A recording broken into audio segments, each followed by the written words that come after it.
যে নিজের ভুল স্বীকার করে সে কখনো ছোট হয় না, বরং তার সম্মান আগের চেয়ে অনেক বেড়ে যায়।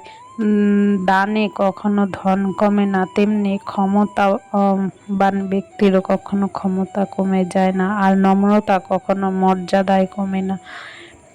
জীবনের আসল শিক্ষা হলো কোথাও থামতে হবে সেটা জানা, আর কোথাও থেকে নিজেকে সরিয়ে নিতে হবে সেটাও বুঝতে পারা। শূন্যের নিচে শূন্য বসালে যেমন যোগফল শূন্য হবে, ঠিক তেমনি যে আপনার নয় তার জন্য পুরো পৃথিবীর সঙ্গে যুদ্ধ করলেও সে কখনোই আপনার হবে না। যেমন ধরুন কচু পাতা, দেখেছো তো? কচু পাতার উপরটা কিন্তু আমরা সবাই সবুজ দেখি, কিন্তু ভেতরটা সেখানে কিন্তু চুলকানিতে ভরা। তেমনি কিছু মানুষ আছে উপরটা দেখতে মানুষের মতো হলেও ভেতরটা আবর্জনার ভর্তি। চিনি আর লবণ একই রকম দেখতে, পার্থক্য শুধু কিন্তু স্বাদে। তেমনি মানুষ আর অমানুষ দেখতে একই রকম, পার্থক্য শুধু আচরণে। তুমি যদি মানুষ চিনতে দাও তাহলে তোমার জীবনের খারাপ সময় আসতে দাও। অধিকারের সব পালাতে যেও না, কারণ সব স্থানে তোমার প্রয়োজন নাও হতে পারে। আর যখন তুমি বিপদে পড়বে তখনই কিন্তু কে তোমার আপন কে তোমার পর তখনই কিন্তু আমরা বুঝতে পারি। যখন তোমার সময় ভালো যাবে তখন কিন্তু তোমার আত্মীয় স্বজন, পাড়া প্রতিবেশী, আপনজন সবাই আছে তোমার পাশে। আর যখন তোমার সময় খারাপ যাবে তখন কিন্তু তোমার পাশে এসে কেউ দাঁড়াবে না। যখন তোমার বিপদ হবে তখনই কিন্তু তোমার কে সব থেকে কাছের আর কে সব থেকে পর, মানে দূরে চলে যায় সেটা কিন্তু বোঝা যায়। যেমন ধরো কাগজ কোনোদিনও কাঁদে না, শুধু কাঁদিয়ে দেয়। সেটা রেজাল্ট হোক বা প্রেমপত্র হোক আর মেডিকেল রিপোর্টই হোক, সে কিন্তু তার যে কাজটা সেটাই কিন্তু করে। সে কাঁদে না, কিন্তু অন্যকে কাঁদায়, সেটা যেভাবেই হোক না কেন, তাই না? আবার আমার নীরবতা তুমি অস্থির অনুকূল না করো তাহলে তুমি আমাকে কখনোই ভালোবাসোনি। জীবনে কখনো সত্যকে আড়াল করতে মিথ্যা কথা মনে হয় না বলাই ভালো, কারণ সত্য দিয়ে মিথ্যা ঢাকা গেলেও মিথ্যা দিয়ে কখনো সত্যকে ঢাকা যায় না। আর প্রথম ভালোবাসার মানুষ হচ্ছে শেষ ভালোবাসার মানুষ হওয়াটা ভাগ্যের ব্যাপার, তাই না? বেঈমান কখনো অপরিচিত মানুষেরা হয় না, খুব কাছের মানুষগুলোই বেঈমান হয়। এটা সব সময় সব ক্ষেত্রেই কিন্তু দেখা যায়। বিপদে আপদে পড়লে বা কোনো কিছুর প্রয়োজন হলে তোমার কাছে সবাই আসবে তোমার প্রয়োজন মেটাতে, কিন্তু তোমার প্রয়োজনে কিন্তু তুমি কখনোই কাউকে কাছে পাবে না। আগে মানুষ মিথ্যা কথা বলতে ভয় পেত, আর এখন মানুষ সত্য কথা বলতে ভয় পায়। বিপদে পড়তে হবে বলে সত্য কথা বলতে ভয় পায়। কষ্ট হয় যখন কাছের মানুষগুলো পরিস্থিতি না বুঝে জীবনের পয়সা নাই ব্যবহারটাই অনেক বড় কারণ।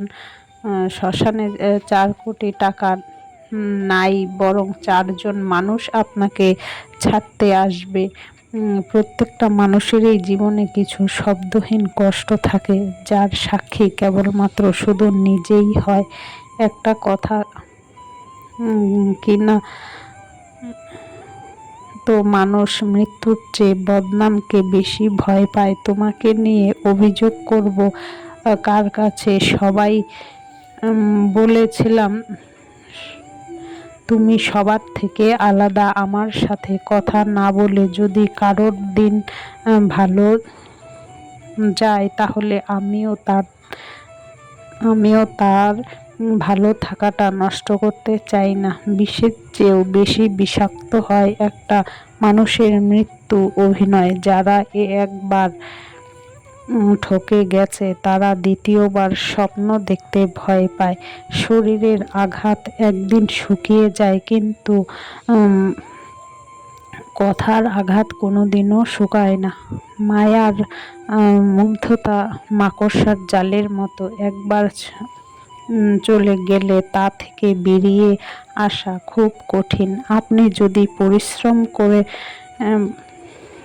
করেন তাহলে ভাগ্যের ক্ষমতা নেই আপনাকে স্বপ্ন পূরণের বাধা দেবে। আপনার জ্ঞান যতই কম হোক ততই নিজের থেকে অন্যের ভুল বেশি চোখে পড়বে। আর আপনার জ্ঞানটা যদি সব সময় সঠিক থাকে, অন্যের জ্ঞান কিন্তু আমাদের চোখে পড়বে, অন্যের ভুল চোখে পড়বে না। আমাদের নিজেদের ভুলগুলোই কিন্তু আমরা সব সময় দেখতে পাবো। সেই রকম ভালো সম্পর্ক, এরকম কিছু কিছু সম্পর্ক আছে, বেশি আছে কিন্তু বেশি পুড়িয়ে যায় বলতে পারেন। কোনো খাবার যদি আমরা বেশি জাল দিয়ে করতে চাই তখন কিন্তু খাবারটা যেরকম নষ্ট হয়ে যায়, মানুষের মধ্যেও কিন্তু সম্পর্কটাও ঠিক সেই রকম।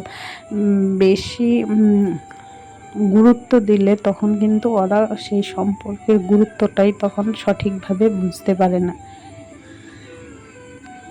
তবে যাই হোক, আমার এই কথাগুলো শুনে কেউ কিছু মনে করবেন না। আমার যেগুলো মনে হলো সেইগুলোই বললাম। তা এত কিছু বলতে বলতে নিজের পরিচয়টাই দিতে ভুলে গেলাম। নমস্কার বন্ধুরা, শুভ সকাল। আর উত্তর 24 পরগনার ছোট্ট একটা গ্রাম থেকে আমি প্রীতি আবারও কিন্তু চলে এসেছি নতুন একটা ভিডিও নিয়ে। আমার ভিডিওটা যদি একটুকু ভালো লাগে তাহলে অবশ্যই একটা তোমাদের মিষ্টি আঙুলের স্পর্শে একটা মিষ্টি কমেন্ট করো। আর আমার পরিবারের এসে ঘুরে যেও, আর আমার চ্যানেলটাকে সাবস্ক্রাইব করে আমার পাশে থেকো। আর এত কিছুর মধ্যে দিয়েও দেখো আমার কিন্তু সকালবেলার সমস্ত কাজকর্ম প্রায় হয়েই গেছে। আর এই জামা কাপড়গুলো ছাদের থেকে তুলেই এনেছি, দেখতেই পেয়েছো। এগুলো কালকে কেচে দিয়েছিলাম, আর কালকে যেহেতু বৃষ্টি হচ্ছিলো শুকায়নি। আজকে ঘুম থেকে উঠে যেই দেখেছি রোদ উঠেছে, সেই তাড়াতাড়ি করে গিয়ে আগে কিন্তু আমি জামা কাপড়গুলো মেলে দিয়ে এসেছি।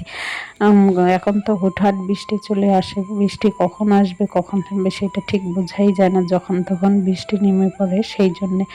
আর এইদিকে আমি জামা কাপড়গুলো ভাঁজ করছি, আর ওইদিকে দুষ্টু আর আমাদের পাশের বাড়ির আয়ুষ, ওরা দুজনে খেলা করছে। খেলা করতে করতে আবার এসে দেখে যাচ্ছে।